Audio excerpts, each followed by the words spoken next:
Hello, કેમ છો બધા? મજામાં? તો ફરી એકવાર આપણે આવી ગયા લેક્ચર નંબર 13 અને આજનો લેક્ચર એ આપણો આ ચેપ્ટરનો લાસ્ટ લેક્ચર રહેશે. ઓકે, તો આજના લેક્ચરની અંદર આપણે વાત કરવાની છે શું? તો કે પ્રવાહીની લાક્ષણિકતા કે પ્રવાહીની ટોટલ આજના લેક્ચરની અંદર આપણે ત્રણ મુખ્ય લાક્ષણિકતા જોવાની છે અને એને અન્ડરસ્ટેન્ડિંગ આપણે કરવાની છે. આજે આપણે ભણવાના છે ત્યાંથી સીધા જ પ્રશ્નો આવી શકે છે એક્ઝામ ની અંદર. ખ્યાલ આવે છે? જેઈ અને નીટ ની અંદર. તો એની આપણે આજના લેક્ચર ની અંદર વાત કરવાની છે. તો ચાલો સ્ટાર્ટ કરીએ. પહેલી પ્રવાહીની લાક્ષણિકતા એ છે બાષ્પ દબાણ. શેની વાત આપણે કરવી છે? બાષ્પ દબાણ. હવે પ્રવાહીના અણુ એ વાયુના અણુ કરતા એકબીજાથી ક્લોઝ હશે. ખ્યાલ આવે છે?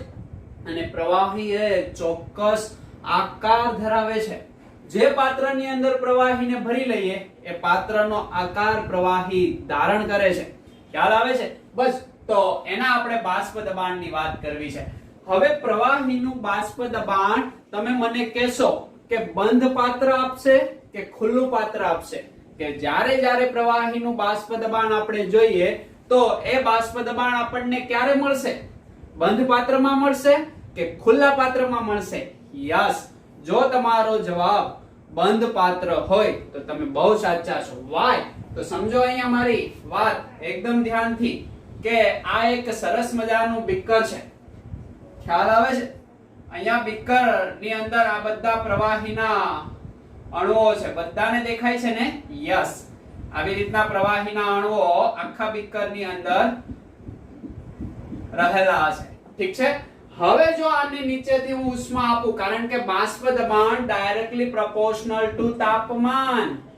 યાદ રાખજો એમસીક્યુ માટે. તાપમાન વધારું એમ બાષ્પ દબાણ વધે. તો અહીંયા નીચેથી આને ઊર્જા આપીશ તો આ પ્રવાહીના અણુ પોતાની સપાટી છોડીને બાષ્પ કલામાં જશે. દેખાય છે બધાને બાષ્પ કલામાં જાય છે? યસ. હવે ધ્યાનથી જો આ પાત્રને હું બંધ નહીં કરું તો અહીંયા કોઈ દબાણ બાષ્પને લીધે ક્રિએટ થશે નહીં થાય. વાયુનું દબાણ વધારે હોય કે પ્રવાહીનું? યસ, વાયુનું. તો આ હવે પ્રવાહીમાંથી વાયુ કલાની અંદર આવ્યા. અહીંયા હું હતા પ્રવાહીમાં, હવે અહીંયા હું થયા વાયુમાં. જો આ પાત્ર બંધ નહીં કરું તો વાતાવરણના દબાણ જેટલું જ બાષ્પ દબાણ થઈ જાય ને? ખ્યાલ આવે છે? એના માટે મારે શું કરવું પડશે? આ પાત્રને ક્લોઝ કરવું પડશે. દેખાય છે? મેં પાત્રને બંધ કરી દીધું છે. હવે જે અહીંયા મોલેક્યુલર હશે, આ મોલેક્યુલર એ આ જ પ્રવાહીના પરંતુ વાયુ સ્વરૂપે હશે અને અહીંયા જે દબાણ ક્રિએટ થશે એ દબાણને કહેવાય છે બાષ્પ દબાણ. અન્ડરસ્ટેન્ડ થઈ જાય કે ન થઈ જાય? ખ્યાલ આવે છે? અહીંયા એક સરસ મજાની વ્યાખ્યા તમને બધાને આવડી જાય. કોની વ્યાખ્યા? તો કે ઉત્કલન બિંદુ. ઉત્કલન બિંદુની વ્યાખ્યા કઈ રીતે? તો કે ઉત્કલન બિંદુનો મતલબ તમે નાના ધોરણથી ભણતા આવો છો. શું થાય ઉત્કલન બિંદુનો મતલબ? તો કે સિમ્પલ છે ભાઈ, કે પ્રવાહીમાંથી વાયુ અવસ્થામાં રૂપાંતરિત કરવા માટે જે તાપમાન જોઈએ એ તાપમાનને તે પદાર્થનું ઉત્કલન બિંદુ કહેવાય. સિમ્પલ. શું? તો કે પ્રવાહીમાંથી કઈ અવસ્થામાં? તો કે વાયુ અવસ્થામાં રૂપાંતરણ કરવા માટે જે તાપમાન લાગે એ તાપમાનને શું કહેવાય? બોઇલિંગ પોઈન્ટ, યાની કે ઉત્કલન બિંદુ. આ તો કોમન વ્યાખ્યા, જૂની વ્યાખ્યા આપણને આવડે છે, પણ મારે બાષ્પ દબાણ આધારિત ઉત્કલન બિંદુની વાત કરવી હોય તો કઈ રીતે કરી શકાય? તમને એટલું તો અન્ડરસ્ટેન્ડ થઈ ગયું ને કે બાષ્પ દબાણનો સીધો સંબંધ તાપમાન સાથે છે. તાપમાન વધારી તો બાષ્પ દબાણ વધશે, કારણ કે જેમ અહીંયા હું ભડકો કરીશ અને તાપમાન આપીશ, ખ્યાલ આવે છે? એમ શું થશે? તો કે એમ અણુ પ્રવાહીની સપાટી છોડીને બાષ્પમાં જશે અને એક ટાઈમ એવો આવશે કે બંને વચ્ચે સંતુલન સ્થપાશે. એને કહેવાય સંતૃપ્ત બાષ્પ દબાણ. શબ્દ સાંભળો, સંતૃપ્ત બાષ્પ દબાણ. આ ખાલી બાષ્પ દબાણ છે.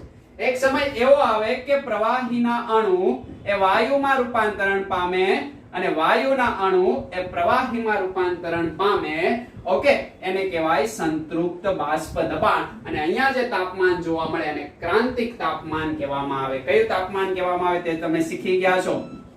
ક્રાંતિક તાપમાન.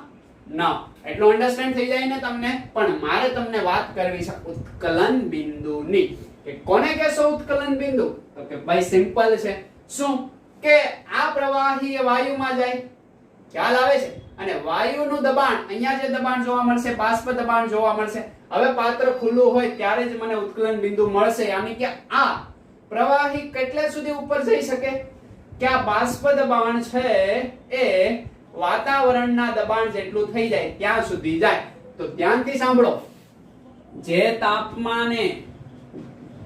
તાપમાને બાષ્પ દબાણ એ વાતાવરણીય દબાણ જેટલું થાય તેને ઉત્કલન બિંદુ કહેવાય છે. એટલું અન્ડરસ્ટેન્ડ થઈ જાય. જે તાપમાને બાષ્પ દબાણ એ વાતાવરણીય દબાણ જેટલું થઈ જાય, યાની કે P બાષ્પ, આ ક્યારે? જ્યારે પાત્રને હું ખોલી નાખીશ ત્યારે. કે ઉપર ક્યાં સુધી જશે? તો કે જ્યાં સુધી વાતાવરણ દબાણ એના ઉપર આવી નહીં થાય ત્યાં સુધી. યાની કે વાતાવરણનું દબાણ 1 atm અને નીચેનું દબાણ એ 1 atm થઈ જાય ત્યારે પ્રવાહી ઉકળવા લાગે.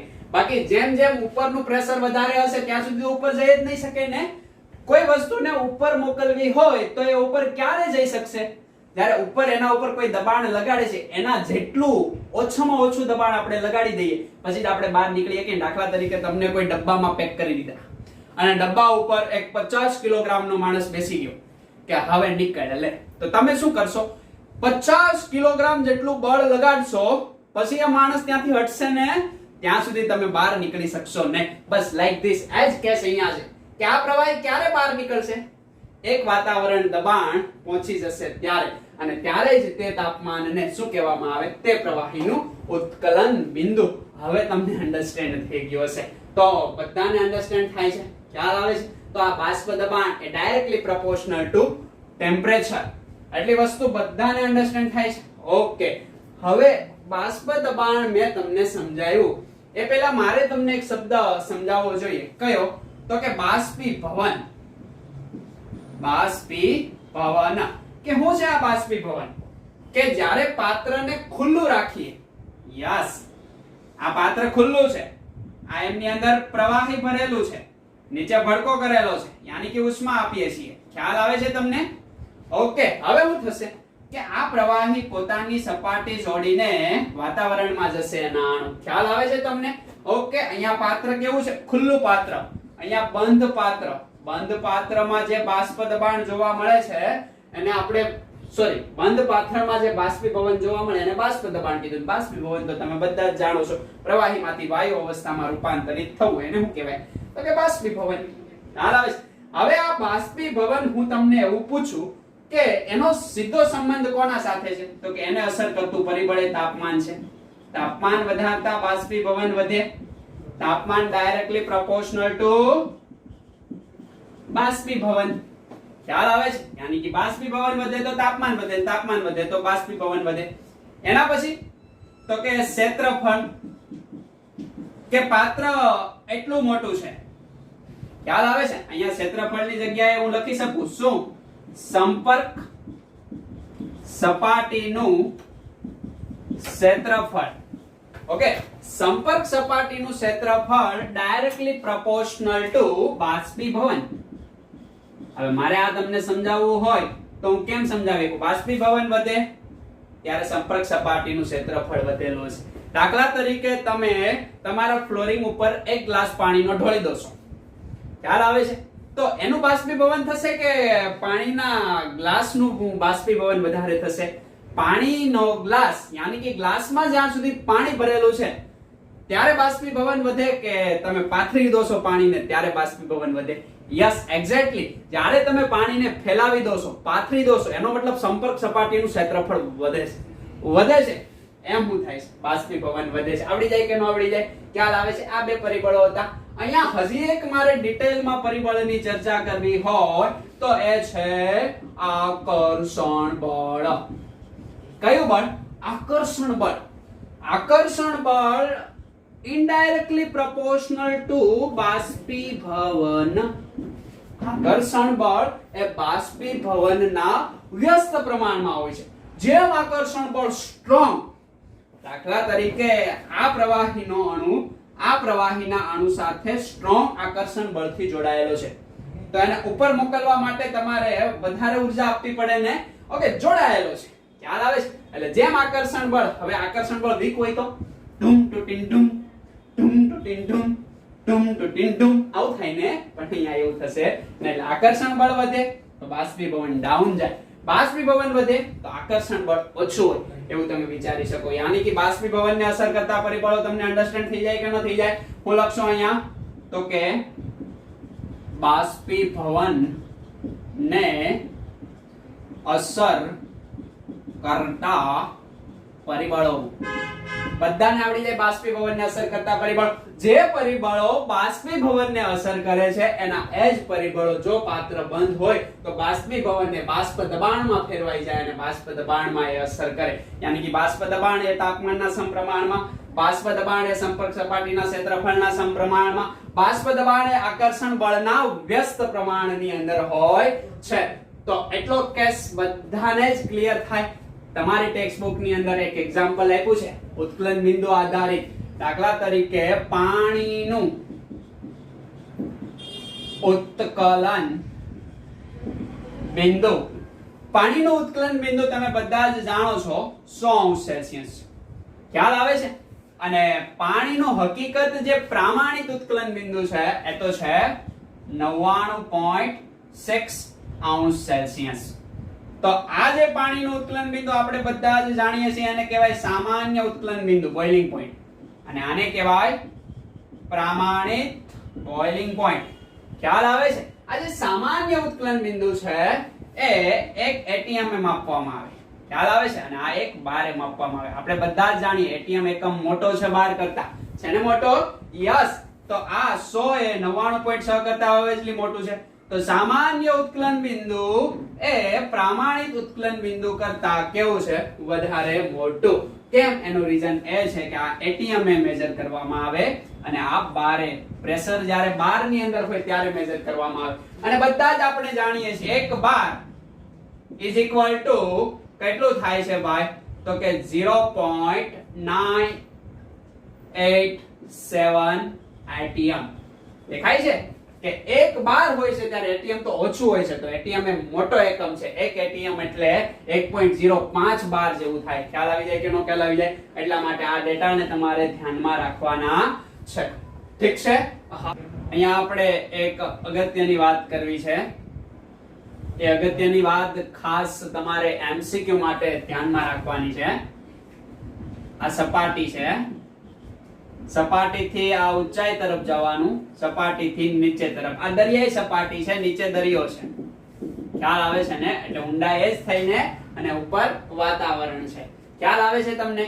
તો હવે અહીંયા આપણને કેવા પ્રકારનો કેસ જોવા મળશે? જેમ તમે દરિયાની ઊંડા જશો એમ દબાણ વધતું જશે અને જેમ તમે ઉપર તરફ અવકાશ તરફ જશો એમ દબાણ ઘટતું જશે. દબાણ કેવું થતું જશે? ઘટતું જશે. ખ્યાલ આવે કે નો ખ્યાલ આવે? તમને સમજ પડે છે? હવે મારે વાત કરવી છે, અહીંયા દબાણ વધે છે નીચે તરફ જતા, યાની કે અહીંયા બોઇલિંગ પોઈન્ટ ઘટશે અને અહીંયા બોઇલિંગ પોઈન્ટ વધશે. ખ્યાલ આવે છે? આનું મારે તમને એક બેસ્ટ એક્ઝામ્પલ આપવું હોય તો હું આપી શકું કે ખોરાકને તમે પ્રેશર કુકરની અંદર રાંધવામાં આવે તો એ ઝડપથી પાકી જાય છે કે એને તપેલીમાં મૂકવાથી એ ઝડપથી પાકી જાય છે? Yes, exactly right. પ્રેશર કુકરમાં મૂકશો તો ઝડપથી પાકી જશે. વાય? તો કે ક્યાં દબાણ વધારે હોય. હવે દબાણ વધારે છે તો ઉત્કલન બિંદુ ઓછું છે એટલે ખોરાક ઝડપથી પાકી જશે.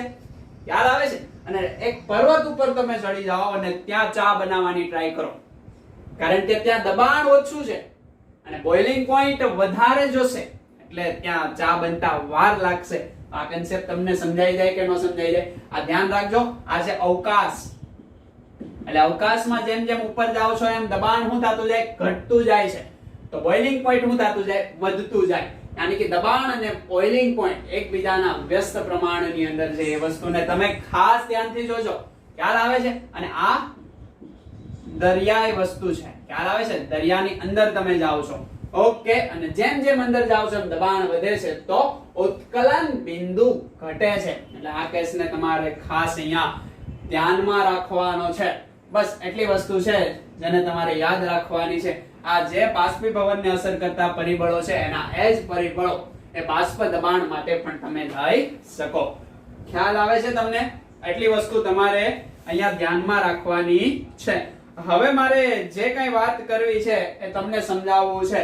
કોના વિશે સમજાવવું છે? તો કે તમે બધા જ જાણો છો PV nRT. જાણો છો ને PV nRT? યસ. આ સમીકરણ પ્રવાહી માટે પણ તમે લગાડી શકો. પણ ક્યારે? ધ્યાનથી જો કે આ દબાણ છે, દબાણને સૂત્રનો કરતા બનાવીએ n/v RT કરી શકાય ને? ઓકે. આ n/v એ શું છે? તો કે ધ્યાનથી જો, ઉપર મોલ, નીચે કદ. કદ કોનું? તો કે દ્રાવણનું. કોનું કદ? દ્રાવણનું. મોલ કોના? તો કે દ્રાવણમાં રહેલ દ્રાવ્યના મોલ. તો આ કેસને તમે શું કહો છો? સાંદ્રતા C. સાંદ્રતા યાની કે કોન્સન્ટ્રેશન C વડે દર્શાવો છો. આના માટેનું સમીકરણ તમે લખી શકો કે ના લખી શકો? શું? તો કે P CRT. યાદ રાખજો, P CRT. અને આ છે સાંદ્રતા. શું છે? સાંદ્રતા. અને સાંદ્રતાનો એકમ શું છે? તો કે મોલ પ્રતિ લિટર. એટલું અન્ડરસ્ટેન્ડ તમને થઈ જાય. અને આ સાંદ્રતા જે લીધી છે એ લીધી છે મોલારિટીની અંદર. એટલી વસ્તુ તમારે ધ્યાનમાં રાખવાની છે. ઠીક છે? ચાલો આ વસ્તુને તમે આપી નાખો. તો હવે આપણે વાત કરવું છે કે બાષ્પ દબાણ કઈ રીતે આપણે કાઉન્ટ કરશું, કે જે તમારી NCERT ની બુકની અંદર નથી. છતાં પણ આપણે એને ધ્યાનમાં રાખવાનું છે. આપણી પાસે સૂત્ર છે P P બોલે તો દબાણ. અહીંયા કયા દબાણની વાત કરીએ છીએ આપણે? યસ, બાષ્પ દબાણની. તો P એ કોઈ એક અચળાંક છે. તમે અહીંયા અચળાંક કે પણ લખી શકો. ખ્યાલ આવે છે? અને અહીંયા એ આપીએ ઇન્ટુ યાની કે ગુણાકાર e⁻ ΔH/RT. આ સૂત્રને યાદ રાખજો. ધોરણ 12 ની અંદર એ વારંવાર આવશે. ખ્યાલ આવે છે? આર્હેનિયસ સમીકરણના ફોર્મમાં. પણ અત્યારે આપણે માત્ર આને યાદ રાખવાનું છે. ખ્યાલ આવે છે? P A ઇન્ટુ આ એ શું છે? તો કે અચળાંક. આવું સૂત્ર તમે પહેલી વાર જોતા હશો, હે ને? P શું છે? તો કે બાષ્પ દબાણ. એ શું છે? તો કે પ્રતિઘાતાંક. ખ્યાલ આવે છે ને? ઓકે. અને આ જે સંયોજનો છે, બરાબર, આ છે એન્થાલ્પી. શીખી જશો થર્મોડાયનેમિક્સ માં. અને આગળ ડેલ્ટા છે તો એન્થાલ્પી નો તફાવત. ખ્યાલ આવે છે? R ને તો તમે જાણો છો, વાયુ અચળાંક. T ને જાણો છો, તાપમાન. તો એન્થાલ્પી યાની કે ઉર્જામાં થતો ફેરફાર, વાયુ અચળાંક અને તાપમાન, ઈ બેઝ યાની કે ઈ ની ઘાત છે આ. ખ્યાલ આવે છે? અને આગળ માઈનસ છે. અહીંયા મારે તમને શું? તો કે તાપમાન અને દબાણનો સંબંધ આપણે કઈ રીતે ક્રિએટ કરી શકીએ એ બતાવવું છે. એકદમ સિમ્પલ થી તમે જોઈ જશો. આ સમીકરણ તમને ખબર પડે છે? હવે ધ્યાનથી જોજો. આ સમીકરણની મારે જો વેલ્યુ મેળવવી હોય તો આ આખા સમીકરણને બંને બાજુ log બેઝ e અથવા તો ln વડે ગુણવામાં આવે. જોજો કઈ રીતે ગુણું છું આવું તમારે શીખી જવાનું છે. બંને બાજુ ln વડે ગુણતા. ખ્યાલ આવે છે? બંને બાજુ ln વડે ગુણતા ઉપરના સમીકરણને. તો શું થશે? ln p ln a. તમે જાણો છો કે log હોય અથવા તો ln હોય ત્યારે જ્યારે ગુણાકાર આવે એનો શું થઈ જાય? સરવાળો. યાદ રાખજો, ગુણાકાર નો થઈ જશે સરવાળો. આ e બેઝ છે એટલે કઈ વાંધો નહીં. ln e raise to delta h upon r t. એટલી વસ્તુ અન્ડરસ્ટેન્ડ થાય છે? હવે આને ધ્યાનથી જોવો આ સમીકરણને. આ સમીકરણને મારે હજી થોડો સાદું રૂપ આપીને લખવું હોય તો ln p is equal to ln a. ખ્યાલ આવે છે? હવે જ્યારે પણ log અથવા તો ln હોય ત્યારે ઘાતની ઘાત એ આગળ આવશે. એટલે આ પ્લસ અને માઈનસ, તો માઈનસ થઈ જાય minus delta h upon rt અને અહીંયા થશે ln e. જ્યારે પણ ln e હોય ત્યારે એની વેલ્યુ થાય 1. કેટલી વેલ્યુ થાય? 1. આ યાદ રાખવું પડશે. કેલ્ક્યુલેશન છે, ગાણિતિક કેલ્ક્યુલેશન. જેમ જેમ તમે ભણતા જશો એમ એમ અન્ડરસ્ટેન્ડ થતી જશે. અને બાયો વાળા તો બહુ ધ્યાન આપશે. ખ્યાલ આવે છે? ln p is equal to ln a minus delta h upon rt ln e. ln e નો મતલબ થાય છે 1 એકમ. એની વેલ્યુ કેટલી લેવાની? એકમ. હવે આનું મારે સાદું રૂપ આપવું હોય, તમે જાણો છો, હું જાણો છો તો કે જ્યારે ln હોય છે એને હું log ની અંદર કન્વર્ટ કરું, log base 10, ઓકે, ત્યારે આગળ શું લાગે તો કે 2.303 મારે ગુણવા પડે. કોને? તો કે log ને. આને મારે લખવું હોય તો હવે હું આ રીતે લખું. આ ln ને ઘણીવાર log base e વડે લખવામાં આવે. હું log base e અને ln કહો તો 1 નું 1. અને આના બરાબર જો મારે log માં લખવું હોય તો 2.303 યાની કે 303 log base 10 આવું લખી શકાય. તો જ્યાં પણ ln છે ત્યાં હું log લખી શકું. યસ, લખો. 2.303 log p is equal to 2.303 log a. દેખાય છે? બધી જગ્યાએ હું સરખું કરું છું. અને minus delta h upon r t. અને ln e is equal to તો 1. તો આપણે જાણીએ છીએ. દેખાય છે આ સમીકરણ? હવે આ સમીકરણમાં 2.303 ને પહેલી બાજુ આપણે મોકલી દઈએ તો અહીંયા ખાલી શું વધે તો કે log p. log p is equal to 2.303 log a.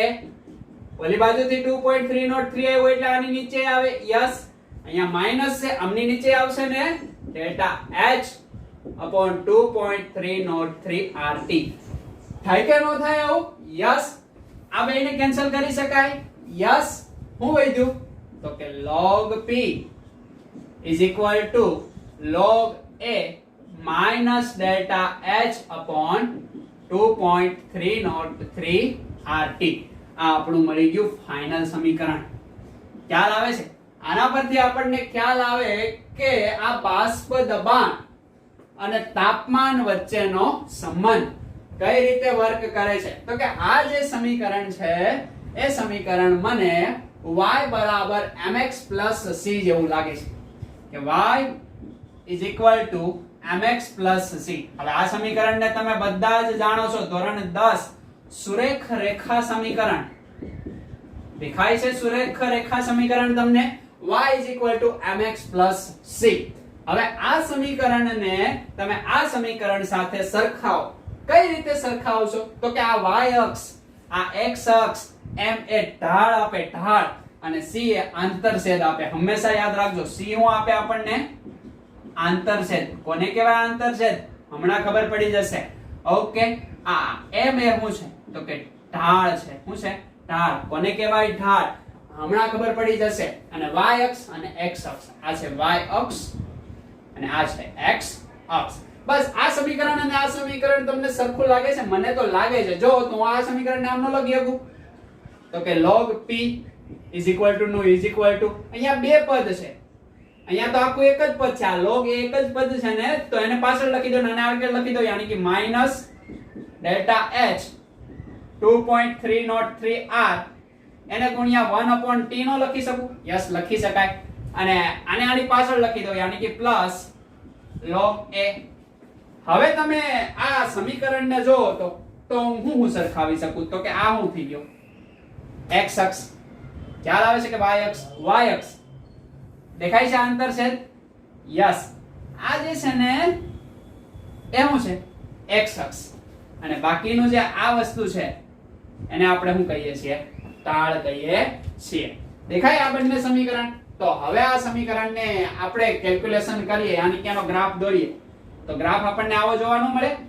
વારંવાર આવો ગ્રાફ તમારે દોરવાનો છે ને આ ગ્રાફ દોરતા શીખી જવાનું છે. આવવાને પછી એક સમીકરણ આવવાનું છે જેનું તમે જાતે સોલ્યુશન મેળવી લેશો. ખ્યાલ આવે છે? જોજો અહીંયા કઈ અક્ષ? y અક્ષ. કઈ અક્ષ? x અક્ષ. y અક્ષ ઉપર શું છે? તો કે log p. y અક્ષ ઉપર શું છે? log p. x અક્ષ ઉપર શું છે? 1/t. 1/t. દેખાય છે તમને? ખ્યાલ આવે છે? ધ્યાનથી જોજો. આ log x ઓકે યાની કે log p 1/t y અક્ષ ઉપર. હવે ઢાળ કેવો છે? માઈનસ યાની કે નીચે તરફ જશે. ઓકે આંતરછેદ શું છે? log 1. કંઈક વેલ્યુ તો હશે ને log 1 ની? 0 હશે જ નહીં. અત્યાર સુધી તમે 0 ભણતા. જ્યારે c = 0 હોય ત્યારે તમે ઉગમ બિંદુથી ગ્રાફને સ્ટાર્ટ કરતા. પણ હવે તમે કંઈક વેલ્યુ ધરાવે એટલે ઉપરથી સ્ટાર્ટ કરશો. અને ઢાળ માઈનસ છે એનો મતલબ ગ્રાફ નીચે જશે. જ્યારે ઢાળ માઈનસ હોય એનો મતલબ ગ્રાફ નીચે જાય. અને અહીંયા આપણને ઢાળ મળે. દેખાય છે તમને? આને કહેવાય ઢાળ. ઓકે અહીંયા જે આપણને થીટા મળશે, જો કે થીટા પોઝિટિવ હંમેશા લેવાનો. ખ્યાલ આવે છે? આ પ્રકારનો થીટા હશે. આખો 180 થાય ને યાની કે tan થીટા. ઢાળ tan થીટા અને tan થીટા બરાબર શું લખશો તમે? તો કે જે ઢાળ છે હવે માઈનસ નહીં લખો ને. માઈનસ નો મતલબ ઘટતો એ બતાવે છે. તો ડેલ્ટા h / 2.303 r આ ઢાળની વેલ્યુ છે. આ જે વેલ્યુ તમને મળી ને એટલી વેલ્યુ એટલે સુધી એ છે log a ની વેલ્યુ યાની કે આંતરછેદ. એટલો આંતરછેદ છે જે log a છે. આવી રીતના આનો ઢાળ ગોતવામાં આવે છે. ખ્યાલ આવે છે તમને? સમજ પડે છે? એટલે આ વસ્તુ તમારે ખાસ ધ્યાનમાં રાખવાની છે. આના ઉપરથી તમે સીધું જ કહી શકો. શું કહી શકો છો? કે જેમ તમે દબાણ વધારો છો એમ તાપમાન પણ વધી જાય છે. ખ્યાલ આવે છે ને? બસ એવી વસ્તુ કે છે. યાની કે બાષ્પ દબાણ એ તાપમાનના સમપ્રમાણમાં હોય છે. બાષ્પ દબાણ ડાયરેક્ટલી પ્રોપોર્શનલ ટુ તાપમાન. એટલે કે 1/t લીધેલો છે. આ વધારો છો તો તમને એવું થાય ને આ ઘટવું જોઈએ. ઓકે પણ આ વધે છે. કેમ આ વધે છે? ઓકે તમે જુઓ તો દબાણ તમે ઘટાડો છો એમ આ વધે છે. એનો મતલબ આ t તો ઘટે છે એવું થાય ને. વ્યસ્ત પ્રમાણ છે. ખ્યાલ આવે છે? એટલે બાષ્પ દબાણ એ તાપમાનના સમપ્રમાણની અંદર હોય છે. ઓકે તાપમાન અને ઉત્કલન બિંદુ જુદા જુદા છે, એક છે નહીં. તો આ વસ્તુ આપણને એટલી અન્ડરસ્ટેન્ડ થવી જોઈએ. ચાલો ચાપી નાખો આને.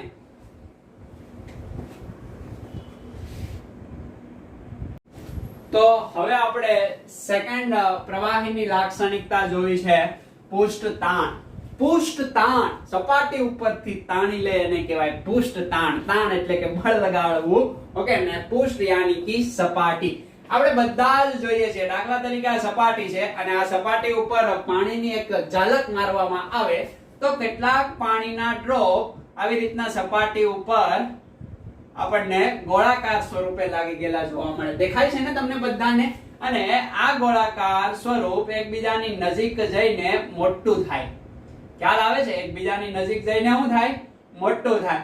અને એનું વજન વધે એટલે ટપનારાનું નીચે પડે. આવી ઘટના બને છે ને? તો આ જે સપાટી ઉપર આ ગોળાકાર ડ્રોપ રહે છે એને જે શું કહેવાય છે? પૃષ્ઠ તાણ. તો મારે અહીંયા વ્યાખ્યા આપવી છે પૃષ્ઠ તાણની. તો પૃષ્ઠ તાણને ગ્રીક શબ્દ ગામા વડે દર્શાવવામાં આવે. શેના વડે દર્શાવવામાં આવે? ગામા.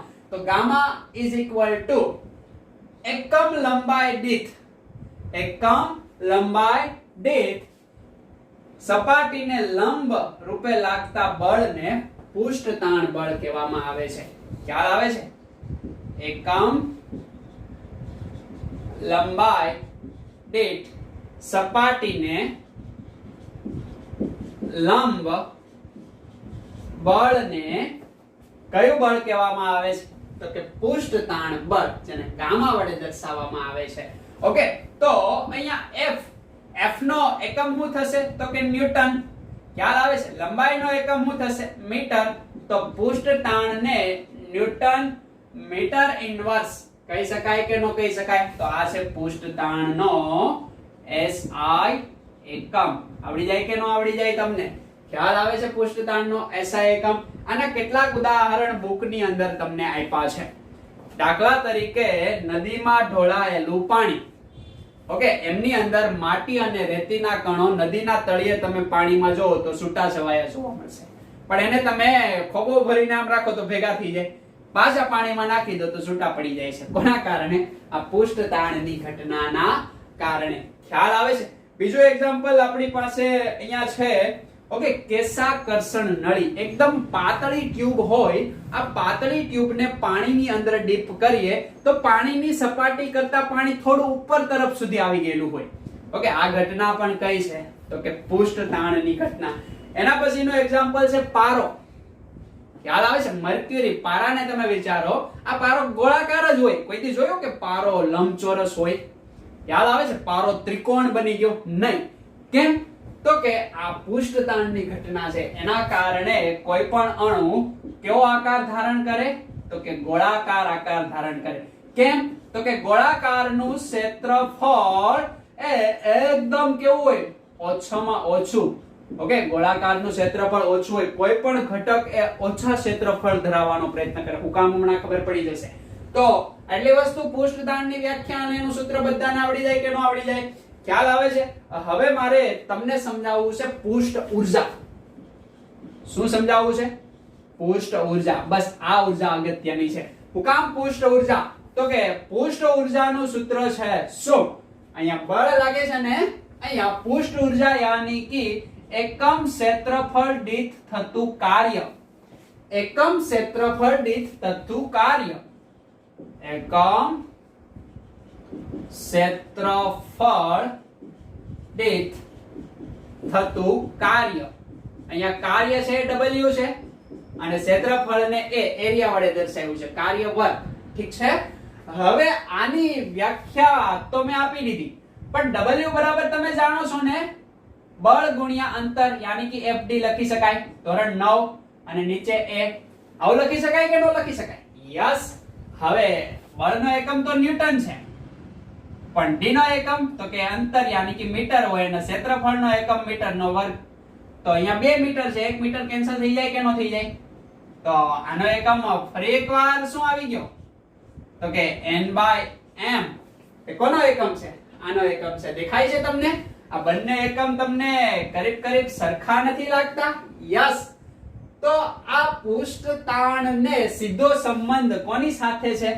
તો કે પૃષ્ઠ ઊર્જા સાથે. કોની સાથે છે? પૃષ્ઠ ઊર્જા સાથે. હવે પૃષ્ઠ ઊર્જાનો તમને SI એકમ પૂછે તો આના પરથી તમે આપી શકો કે કાર્યનો એકમ છે જૂલ અને ક્ષેત્રફળનો એકમ છે મીટર સ્ક્વેર. આ છે એમનો SI એકમ. કયો એકમ છે? SI એકમ. પણ એકમની મેં સાબિતી આપીને અહીંયા દેખાય છે આ બંને સરખા છે.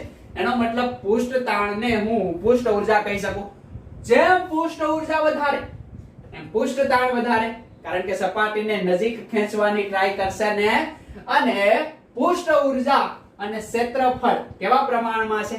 વ્યસ્ત પ્રમાણમાં. દેખાય છે? આ પૃષ્ઠ ઊર્જા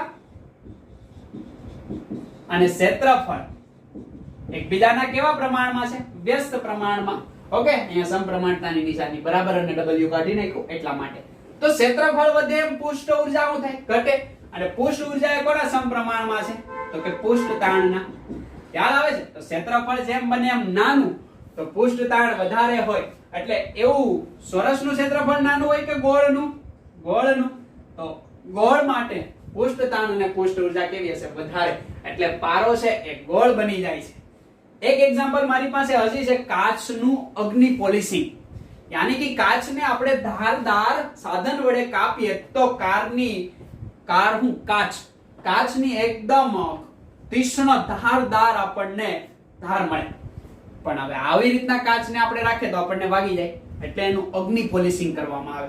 યાની કે એને પ્રવાહી બનાવવામાં આવે અને પછી એમાં પૃષ્ઠતાણની ઘટના લાગશે, કારણ કે પ્રવાહી બની ગયો ને. કાચ એ અતિ શીતિત ઘન પ્રવાહ પદાર્થ છે. હવે એને પ્રવાહીમાં રૂપાંતરિત કરી દેશો પછી એમાં પૃષ્ઠ લાગશે, એટલે કે એની જે કિનારી છે એની સપાટી વળી જશે, ત્યારે ગોળાકાર બની જશે. પછી આપણને તીક્ષ્ણ રહેશે નહીં અને વાગશે નહીં. એમાં આ ઘટના અગત્યની હોય છે.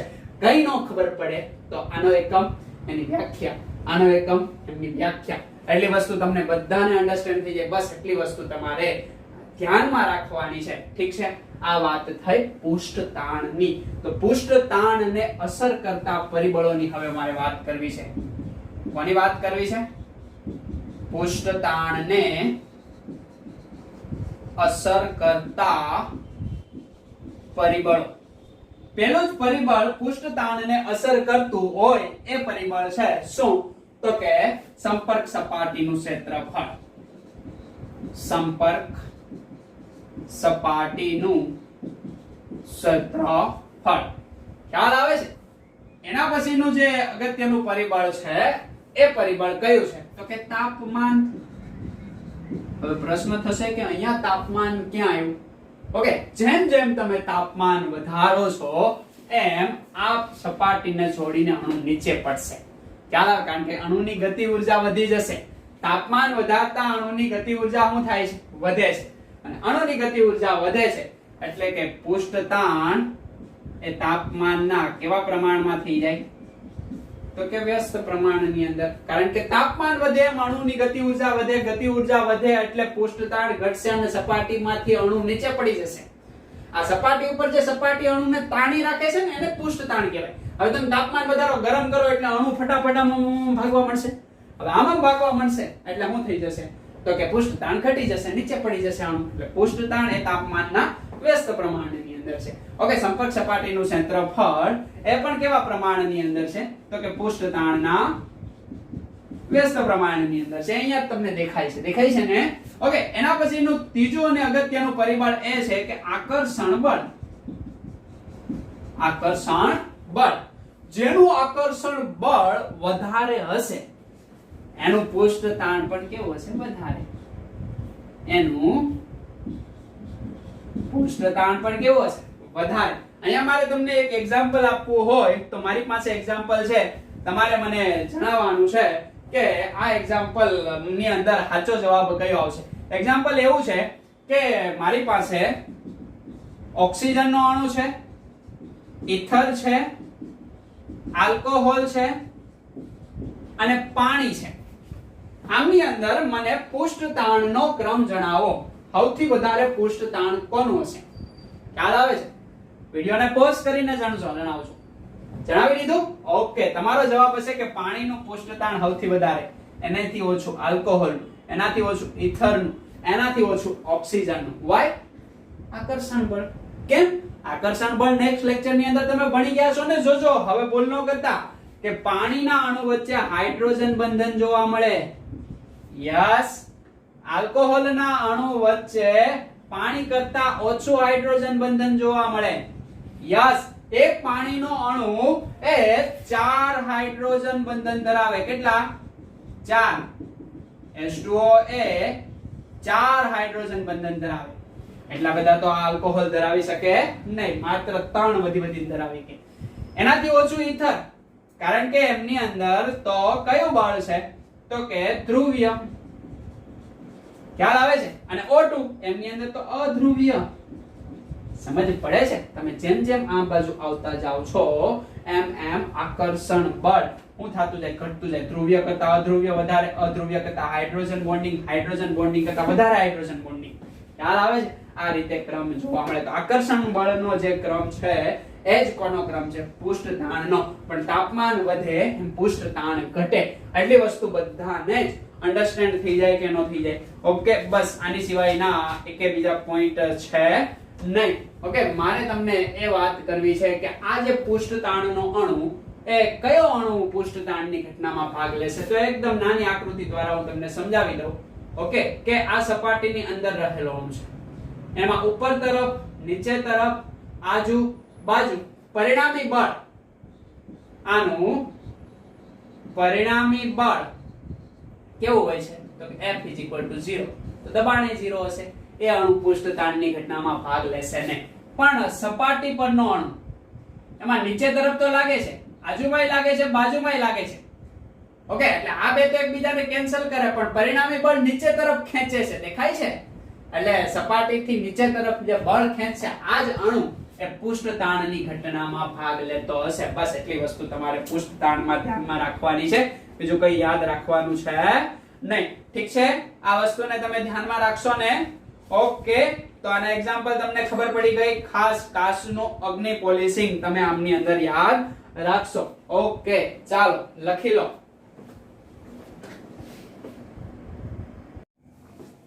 તો હવે આપણે લાસ્ટ અને અંતિમ પ્રવાહીની લાક્ષણિકતા જોઈએ, એ છે સિગ્ધતા. બરાબર, સિગ્ધતાની આપણે વાત કરી, યાની કે ઘટપણું, ઘટતાપણું. ખ્યાલ આવે છે? દાખલા તરીકે હું તમને એવો પ્રશ્ન પૂછું કે મારી પાસે બટર છે, ઓકે, અને મારી પાસે ઓઇલ છે, તો આ બંનેમાંથી વધારે ઘટ કોણ? યસ, ઓબ્વિયસલી બટર, ઘી. ખ્યાલ આવે છે ને? કેમ? તો કે વધારે સિગ્ધ છે, જાડું છે વધારે. બસ આ ઘટનાનો આપણે અભ્યાસ અહીંયા કરવાનો છે કે સિગ્ધતા એટલે શું. હવે આનો મતલબ આપણે સમજવો હોય તો એક આકૃતિ દોરીને હું સમજાવું. દાખલા તરીકે કોઈ પ્રવાહી છે, એની મારે સિગ્ધતા જોવી છે કે એમની અંદર કઈ રીતે વર્ક કરે. ઓકે, તો આ પ્રવાહીનું એક લેયર છે, એમનું સપાટીનું ક્ષેત્રફળ એ છે. એ છે એમનું શું છે? સપાટીનું ક્ષેત્રફળ. ઓકે, તો આ એક લેયર, એની નીચે જ હું એનું ને એનું બીજું લેયર દોરું છું. ખ્યાલ આવે? એની નીચે એનું ને એનું હું ત્રીજું લેયર દોરું છું. ઓકે, તો આ લેયર છે. ઓકે, હવે આ બંને લેયર વચ્ચે ડિફરન્ટ છે dx, અંતર છે dx. ખ્યાલ આવે છે? કોઈ પણ તમે કહી શકો. ઠીક છે, હવે આ જે લેયર છે એ આગળ તરફ એમનો વેગ છે v.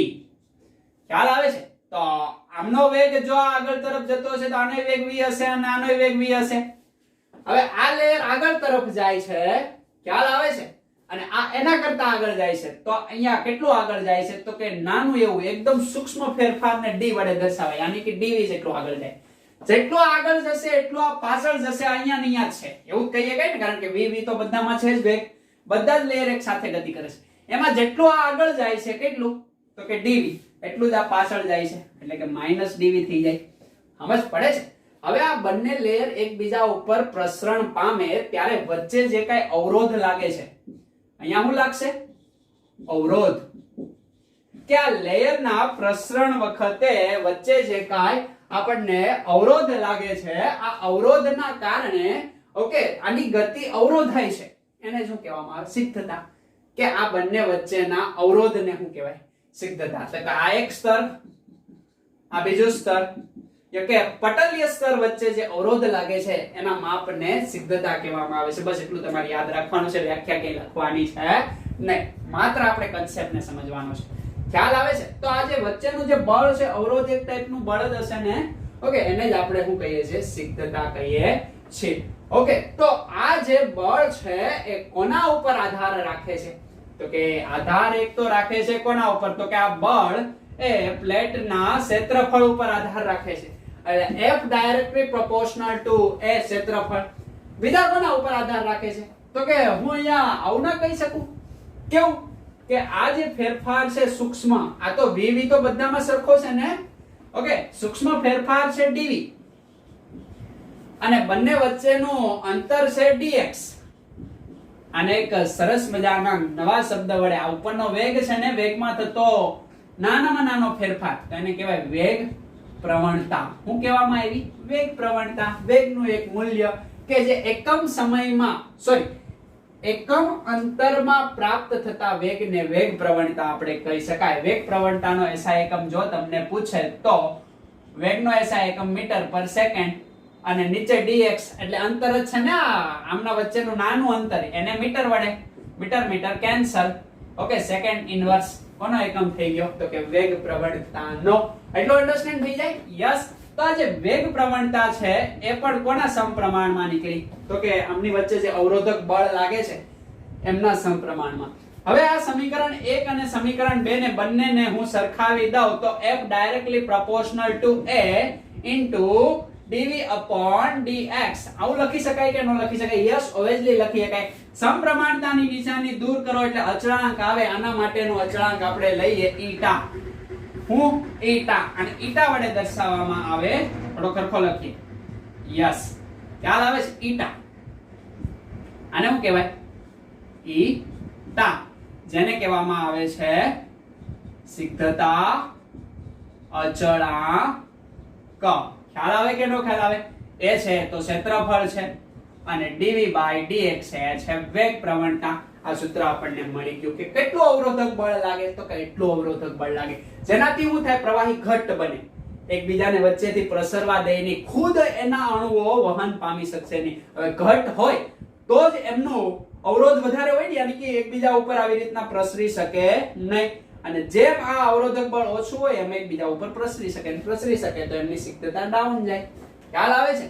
એટલે કે આ જે બળ છે કોના સમપ્રમાણમાં? ક્ષેત્રફળના સમપ્રમાણમાં. આ જે બળ અવરોધક બળની વાત કરીએ છીએ, આ બળ કેવું છે?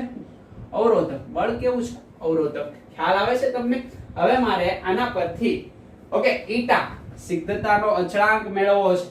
કઈ રીતે મેળવી શકીશ? એકદમ સિમ્પલ રીત છે ભાઈ. ઈટાને સૂત્રનો કર્તા બનાવો.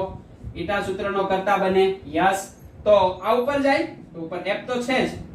ખ્યાલ આવે છે? dx by dv થઈ જાય અને a નીચે આવે. સમજ પડી જાય કે નો પડી જાય? f એવું છે તો કે ન્યૂટન, a શું છે? Metre square. ઓકે, આમનો એકમ તો હમણાં જ આપણે લખ્યો હતો, દેખાય? Second inverse. પણ હવે શું થઈ ગયું? ઊંધું છે ને, એટલે સેકન્ડ થઈ ગઈ. ખ્યાલ આવે કે નો ખ્યાલ આવે તમને? લખી શકાય. બસ એકમ મળી ગયો. શું? Newton meter square inverse second. કોનો એકમ છે? ઈટાનો એકમ. ખ્યાલ આવે છે? હજી ઈટાના એકમને થોડો આપણે મોડિફાઈ કરવો હોય તો f ની જગ્યાએ ઓકે આ બળ છે ને, બળને આપણે શું લખી શકીએ? તો કે સીધી વાત છે કે આ બળ અને આ x ઓકે એને આપણે કાર્ય કહી શકાય કે નો કહી શકાય? કહી શકાય. ઓકે, એટલે એ રીતે એના જુદા જુદા એકમ પણ આપણે લખી શકીએ. તમારી ટેક્સ્ટ બુક ની અંદર કયો એકમ આપેલો છે? તો કે ન્યૂટન. ઓકે, આ પ્રકારનો એકમ આપેલો છે. ન્યૂટન મીટર ઇન્વર્સ -2 અને સેકન્ડ. ખ્યાલ આવે છે? હજી આને ફેરવો હોય તો f બરાબર ma લખી શકું. ખ્યાલ આવે છે? એ આપણે અહીંયા લખીએ કે અહીંયા eta is equal to f બરાબર ma. ખાધર બરાબર માં તમે નાના ધોરણથી ભણતા હો, ધોરણ 9 થી. ખ્યાલ આવે? નીચે a. ઓકે, અને આ તો જેમ છે એમ dx by dv. ઊંધું થઈ ગયું હે ને? તો m યાની કે દળ કિલોગ્રામ, આ મીટર પ્રતિ સેકન્ડ સ્ક્વેર, આ ક્ષેત્રફળ મીટર સ્ક્વેર, અને આ તો સેકન્ડ હતું તો સેકન્ડ એક સેકન્ડ કેન્સલ થઈ ગઈ, મીટર એક મીટર કેન્સલ થઈ ગયું. તો kilogram meter inverse second inverse આ પણ ઈટાનો એકમ છે. કોનો એકમ છે? ઈટાનો, સિદ્ધતા અચળાંકનો. ઓકે, આ mks એકમ છે. mks. ઓકે, આનો cgs એકમ આપણે કન્વર્ટ કરીએ તો કિલોગ્રામની જગ્યાએ ગ્રામ, મીટરની જગ્યાએ સેન્ટીમીટર ઇન્વર્સ અને સેકન્ડ ઇન્વર્સ. આ cgm. અને આને એક પોઈસ કહેવાય. શું કહેવાય? પોઈસ. પોઈઝનીના માનમાં ઓકે આ સિદ્ધતા અચળાંકનો એકમ પોઈસ આપવામાં આવ્યો કે 1 gram into centimetre inverse second inverse is equal to 1 poise. આવડી જાય કે નો આવડી જાય? કંઈ નથી. આ f બરાબર મેં અહીંયા શું મૂક્યું? તો કે f is equal two ma. બાકી એનું હેજ છે તો એકમ ગોખવાની જરૂર નથી. જો તમને કન્સેપ્ટ માલુમ હોય કે અવરોધક બળ, બે સ્તર વચ્ચેનું અવરોધક બળ જેને જ આપણે સ્નિગ્ધતા કીધી, એ સ્નિગ્ધતા વાળું બળ એ ક્ષેત્રફળના સમપ્રમાણમાં કોના? તો કે પ્લેટના. ઓકે, પ્લેટ વચ્ચેનું અંતર, એકમ અંતર દીઠ પ્લેટનું હું તો કે વેગ. v વેગ તો હતો જ પ્લેટનો, દેખાય છે? એમાં કાંઈ નવું નથી. હવે આ પ્લેટ એકબીજા ઉપર સરકે એનો મતલબ એટલી આગળ જાય છે તો એટલી આ પાછળ જશે, એટલે -dv અને +dv. યાની કે d યાની કે એકદમ નાનો ફેરફાર. આવડી જાય કે નો આવડી જાય? બસ એટલી વસ્તુ હતી. આ વસ્તુને તમારે ખાસ અહીંયા ધ્યાનમાં રાખવાની છે. રાખશો કે નહીં રાખો? ઠીક છે? એટલી વસ્તુ તમે ખાસ અને ખાસ ધ્યાનમાં રાખજો. ઓકે, સિદ્ધતાની તાપમાન પર અસર. બરાબર, અસર કરતું પરિબળ એમાં એક છે અસર કરતા પરિબળો. એમની અંદર એક અને એક માત્ર તાપમાન. ખ્યાલ આવે છે? જેમ તાપમાન વધે એમ શું થશે? તો કે એમ સિદ્ધતા ડાઉન જશે. એટલે બંને એકબીજાના કેવા પ્રમાણમાં છે? વ્યસ્ત પ્રમાણની અંદર. કારણ કે તાપમાન વધે એમ અણુની અસ્તવ્યસ્ત ગતિ વધે એટલે અવરોધક બળ તૂટે. ખ્યાલ આવે છે? બસ એવું રીઝન આપણે આપી શકીએ છીએ. ખ્યાલ આવે છે? એટલે આકર્ષણ બળો એમના ઉપરવટ થઈ જાય. એટલે આકર્ષણ બળ એ તાપમાનના કેવા પ્રમાણમાં હોય? તો કે એ વ્યસ્ત પ્રમાણની અંદર હોય. તો તો એટલી વસ્તુ તમને યાદ રહી જાય કે ન યાદ રહી જાય, બસ એટલી વસ્તુ તમારે ધ્યાનમાં રાખવાની છે. આ વાત થઈ સિક્તતાની. ઓકે, અહીંયા આપણું સંપૂર્ણ ચેપ્ટર ફિનિશ થાય છે. આ જેટલી વસ્તુ મેં કીધી એટલી જ વસ્તુ યાદ રાખવાની છે. અહીંયા પણ એક સમીકરણ આવે છે, એ સમીકરણ તમે યુઝ કરીને ગ્રાફ દોરી શકો. કેવું સમીકરણ એ છે તો કે એ સમીકરણ છે ઓકે ઈટા સિક્તતા અચળાંક અહીંયા a e raised to ea upon rt. ખ્યાલ આવે છે? આ પ્રકારનું સમીકરણ અહીંયા જોવા મળે છે. બસ આ સમીકરણને જેમ આપણે આગળનું સમીકરણ સોલ્વ કર્યું એ રીતે તમે કરી શકો છો. NCERT ની બુકની અંદર આ છે નહીં, આ JEE માટે છે, બાકી નીટ માટે એટલું બધું જ છે. ખ્યાલ આવે છે તમને? NCERT ને જ ફોલો કરવાની છે, એને જ ધ્યાનમાં રાખવાની છે અને એને રિલેટેડ પ્રશ્નને સોલ્વ કરવાના છે. ઓકે, તો ફિનિક્સના દરેક પ્રશ્ન હવે તમારા સોલ્વ થઈ જવા જોઈએ. જે પ્રશ્નની અંદર તમને ક્વેરી લાગે છે એ પ્રશ્ન મારા સુધી પહોંચાડવાની જવાબદારી તમારી હોય છે. ખ્યાલ આવે છે? પણ પ્રશ્ન એવા વ્યક્તિ જ પહોંચાડશે જે બરાબર વિડિયો લેક્ચર અન્ડરસ્ટેન્ડિંગ કરેલા હશે અને જોયેલા હશે. જો તમે જોશો જ નહીં તો તમને પ્રશ્ન થવાના જ છે. ખ્યાલ આવે? પણ એવા પ્રશ્નનું કોઈ કામ છે નહીં. તો ત્યાં સુધી તમારે આ ચેપ્ટરના દરેક પ્રશ્નને અત્યાર સુધીના આ ચેપ્ટરના દરેક પ્રશ્નોને તમારે ક્લિયર કરવાના છે. અહીંયા આ ચેપ્ટર આપણું કેવું થાય છે? ફિનિશ થાય છે. નેક્સ્ટ આપણે એક બેન્ઝીન બાકી છે. બેન્ઝીનની આપણે ચર્ચા કરશું ને પછી તદ્દન નવા ચેપ્ટર તરફ જશું. ઓકે, ટેકનિકલ ઇશ્યુના કારણે આ લેક્ચર આપણે YouTube ઉપર આપવો પડ્યો. ઓકે, પણ તમે આને વ્યવસ્થિત જોઈ લેશો અને અન્ડરસ્ટેન્ડિંગ કરી લેશો. ઠીક છે? ઓકે, તો હવે આપણે મળીએ નેક્સ્ટ લેક્ચરની અંદર. ત્યાં સુધી વાંચતા રહો, લખતા રહો અને આગળ વધતા રહો. Good bye.